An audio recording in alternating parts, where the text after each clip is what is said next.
તો hello guys, આપણે એક और न्यू ब्लॉगમાં ગાઈસ તો ખેતરમાં બધે પાણી થઈ ગયું. તો જો એકદમ ફૂલ ભરાઈ ગયું છે.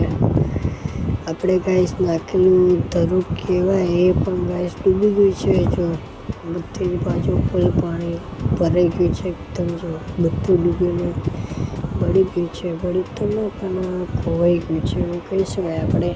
તો જો ગાઈસ આપણી મહેનત બરબાદ થઈ ગઈ છે. પહેલાં વરસાદ નહોતો આવતો, હવે પાણી આવી ગયું. જો એકદમ પુલ નર પણ આખો ગાઈસ ડૂબી જવા આવે છે. એટલું બધું પાણી આવે છે.